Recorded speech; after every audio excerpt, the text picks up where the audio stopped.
morning all. Today in this lecture a series RC circuit is explained. A series RC circuit means a series combination of a resistor and a pure capacitor connected in series to a alternating voltage source as shown in this figure. Here you can see that the current flowing through the resistor is the same as the current flowing through the capacitor because it's a series circuit. So here you can see that I, the total current supplied by the energy source or the voltage source, is equal to IR equal to IC. And you can see that if you apply Kirchhoff's voltage law to this loop, the voltage across the resistor ER plus the voltage across the capacitor EC will give the total applied voltage at any instant. So if you consider the RMS values, ET is the RMS value of the applied voltage is equal to RMS value of the in phasor form. So you have to consider, for phasor analysis, you have to consider the RMS values of these voltages and these currents. Here you can see that the same current is flowing through the resistance R and the capacitor. So for analysis purpose, it will be easier to take the directional current or the phasor representing I as reference, or the phasor representing the current through the circuit as reference. That is, based on that we have drawn this phasor diagram. Here you can see that if we are considering the current through the capacitor or current through the circuit as reference, it can be taken as, it can be expressed as Im sin omega t equal to capital I angle 0, because here taking I as reference. That is why we have taken it as this angle as 0. And based on that, we know that the voltage across the capacitor or the current through the capacitor leads by an angle of pi by 2 degree with respect to the voltage across the capacitor. That we have seen in case of a purely capacitive circuit, the voltage across a capacitor will be lagging with respect to the current through the capacitor by an angle 90 degree. That means current will be leading by an angle 90 degree with respect to the voltage. So here you can see that VC, which can be expressed as IXC, where X is the capacitive reactance of the capacitor, and generally it is expressed as here you can see that the voltage across the capacitor is lagging by an angle of minus 90 degree with respect to that of the current. Here we have taken I as reference, so the voltage across the capacitor is expressed as IXC, which is the magnitude of the voltage across the capacitor, and this is the angle of lag with respect to the reference phasor I here. And here you can see that XC is given by 1 by omega C, and if you have an angle minus 90 degree, it can be expressed as 1 by J, which is equal to minus J. So this expression can be written as minus J XCI. And as you know, the voltage across the resistor has no phase difference between that of the current flowing through the resistor. So VR can be expressed as VR is equal to I into R, where R is the resistor, the resistance value of the resistor, and it will be this voltage VR will be in phase with the current through the resistor. So it can be either represented as I into R angle 0. So it is simply IR. And if the total applied voltage or the total voltage is V, you can see that it will be from this phasor diagram. You can see that the applied voltage or the total voltage, which is the phasor sum of the voltage across the resistance and the voltage across the capacitor, will be lagging with respect to the current through the circuit by an angle of phi, which is less than minus 90 degree, which is clear from this phasor diagram. This is the reference direction, which is the direction of the current through the circuit, and this VR, which is in phase with the current through the circuit, is the drop across the resistance, and this phasor VC, which is the drop across the capacitor, and you can see that the drop across the capacitor lags with respect to the current through the capacitor by 90 degree. And if you vectorially add VR and VC, or if you add these vectors VR and VC, you get this resultant V, which is the total applied voltage. And from this phasor diagram, you can see that the total voltage is lagging with respect to the current through the circuit by an angle phi, which is less than minus 90 degree. So you can express the voltage Vt as Vm sin omega t minus phi, because we have taken I as Im sin omega t, which is considered to be the reference. So this voltage is lagging by an angle phi radian. So it can be written as Vm sin omega t minus phi. Now, if you consider the different voltages, the total voltage V and the voltage across the resistance and the voltage across the capacitor, you can write V is equal to, in vector form, V is equal to, or phasor V is equal to phasor R plus phasor VC, and which can be written as phasor R minus JXC, that is minus JXC is the XC angle minus 90 degree into I. This is actually the drop across the capacitor. So this can be written as R minus JXC into I, which is equal to phasor I into Z, where Z is the impedance of the circuit. From this phasor diagram, if you scale this phasor diagram by dividing throughout by I, you get this impedance rank. Here you can see that the resistance R represents the resistance of the resistor, and this XC represents the capacitive reactance of the capacitor. And now if you find this is the total impedance of the circuit, whose magnitude is obtained by applying Pythagoras theorem. Here you can see that this angle is 90 degree. So this Z is equal to square root of R square plus XC square, and XC is given by this formula 1 by omega C, which we have seen from the previous lectures regarding the pure capacitive circuits. So from here you can see that from here you can get R is equal to Z cos phi by projecting this vector along this direction, and here you can see that XC will be Z sin phi. So by applying that, you get R is equal to Z cos phi, XC is equal to Z sin phi, and this relation we have already seen. And from here you can see that tan phi is equal to 1 by omega C, tan phi is equal to this XC divided by R. So XC is 1 by omega C, and XC divided by R will give you 1 by omega C R. From there you can calculate the phase difference between the applied voltage and the total current in the circuit phi as tan inverse of 1 by omega C R. And the cos of this angle, that is cos phi, is termed to be the power factor of the circuit.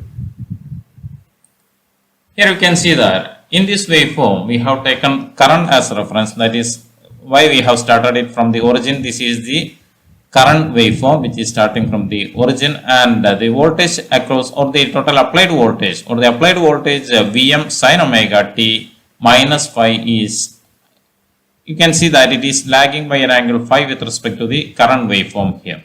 And now if you calculate the instantaneous power by using the formula, instantaneous power is the product of the instantaneous voltage and the instantaneous current. So from here you can see that Vt is expressed as Vm sin omega t minus phi, and current It is represented as Im sin omega t. This Vt and It are the instantaneous values of voltage and current respectively.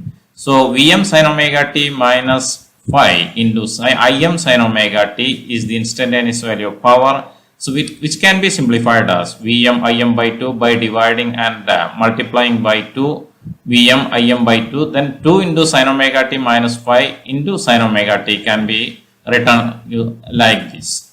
So from here you can see that the total power, if Vm by 2 can be written as Vm by root 2 and into Im by root 2. So finally you get it as Vi, where V and I are the RMS values of the voltage and current, into cos phi minus 2 omega t minus phi. From here, if you find the average value of the power in a RC circuit, if you find the average value, mathematically it can be expressed like this, as we have seen in the previous lectures. P is equal to 1 by 2 pi integral from 0 to 2 pi pt d omega t, because here the variable is d omega t. And if you integrate this over the complete cycle, that is from 0 to 2 pi, this is a constant because the variable of integration is omega t, so this is constant, so you will get this as Vi cos phi. And if you integrate this term, cos 2 omega t minus phi, with respect to d omega t from 0 to 2 pi, that is over a complete cycle, you get it as 0. So the average power is obtained as Vm Im by 2 cos phi. And you can see that this term cos phi is called the power factor of the circuit. if you compare an RC circuit with a pure resistive circuit, in case of a pure resistive circuit, if V is the current, applied current or the drop across the resistor, and I is the current flowing through the resistance, the total power is given by V into I in case of a purely resistive circuit. But in case of a RC circuit, here you can see that a term cos phi is also coming into the picture. And you can see that this VI is the apparent power when that is multiplied by a factor less than 1, which is equal to cos phi. It will give the real power dissipated in the circuit or the power drawn by the circuit from the energy source. And this term cos phi is called the power factor. From this waveform, you can see that in the previous slide we have taken the current phasor as or current waveform as reference. So in that case, we had expressed I as Im sin omega t. But you can do the analysis by this method also. Here we are taking the voltage waveform as a reference. So the voltage waveform will be starting from the origin, and you can see that if this is the voltage waveform, the current is leading with respect to the voltage by an angle phi, which is less than pi by 2. Here you can see that because this is the current waveform and it is leading with respect to the voltage waveform by an angle phi. So if you represent the voltage, if you take the voltage waveform as a reference, we can be written as V is equal to Vm sin omega t because we are considering it as reference. And in that case, I will be leading with respect to the voltage by an angle phi degree, phi radians. So I can be expressed as Im sin omega t plus phi, where Im is the maximum value of the current waveform. And from here also you can see that the instantaneous power is obtained by the product of the instantaneous values of the voltage and current. So P is given by V into I. So if you substitute these two relations in this equation, you get P is equal to Vm sin omega t into Im sin omega t plus phi. From here also, if you simplify this expression, Vm Im is there. So if you divide it and multiply it by 2, you get Vm Im by 2 into 2 sin omega t plus phi into sin omega t. From here, it can be simplified as Vm Im by 2 can be written as Vm by root 2 into Im by root 2.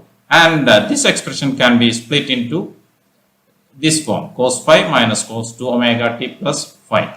Now if you find the average value, so final expression is this, P is equal to Vm by root 2, Im by root 2, which are the RMS value of the voltage and RMS value of the current, into cos phi minus RMS value of the voltage into RMS value of the current into cos 2 omega t plus phi. Now if you find the average value of power over a complete cycle, you can see that the average value of power is equal to average value of this expression minus the average value of this expression. Here you can see that average of Vm by root 2 into Im by root 2 cos phi is Vm by root 2 Im by root 2 cos phi itself, the same expression, because here you can see that the variable is omega t, so this expression is constant with respect to omega t. So average value will be the same as the expression itself. Here you can see that the average value of Vm by root 2 into Im by root 2 cos 2 omega t plus phi, if you integrate it over one complete cycle, that is integral from 0 to 2 pi cos 2 omega t plus phi will give you 0 because it's a perfect sinusoid. And here also you can see that if you find the average value from this waveform itself, you can see that this is a negative power and this is the negative power. Here you can see that the positive part is far higher than that of the negative part. So if you add it up over a complete cycle, one complete cycle is from here to here, then to here to here. That means this is a complete cycle. You can see that the frequency of the power waveform is double that of the frequency of the voltage or current waveform. That is why you are getting two cycles here. From here to here is one period. So for the power waveform, you can see that this is one period and this is another period because its frequency is double that of the frequency of the voltage waveform. And here you can see that in this case, power will be, even though there is some negative power during some period here, because during this period you can see that the voltage is positive and current is negative, and in this case you can see that here current is positive, voltage is negative. That is how you are getting negative power here. But as a whole, the average power over a complete cycle will be positive, and it is obtained by P is equal to Vm, that is actually given by the average value of the power. So it is P is equal to Vm by root 2 into Im by root 2 cos phi, which is the product of the RMS value of voltage and current and the term cos phi, which is termed as the power factor of the circuit.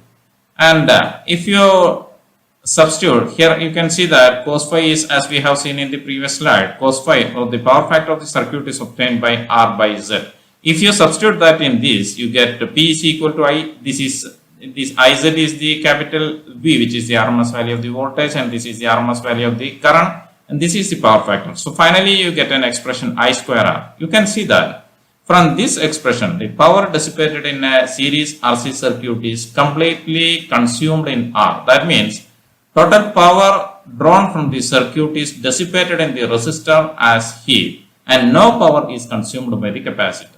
Even the capacitor is there, it is not consuming any power. If it is a pure capacitor, no power will be dissipated in that, or no power will be consumed by the capacitor, and all the power consumed by the series RC circuit will be dissipated in the resistor, which is given by I square R, where I is the RMS value of the current through the resistor as well as in the capacitor, because it's a series circuit. So the total power dissipated will be given by P is equal to I square R. Thank you for watching.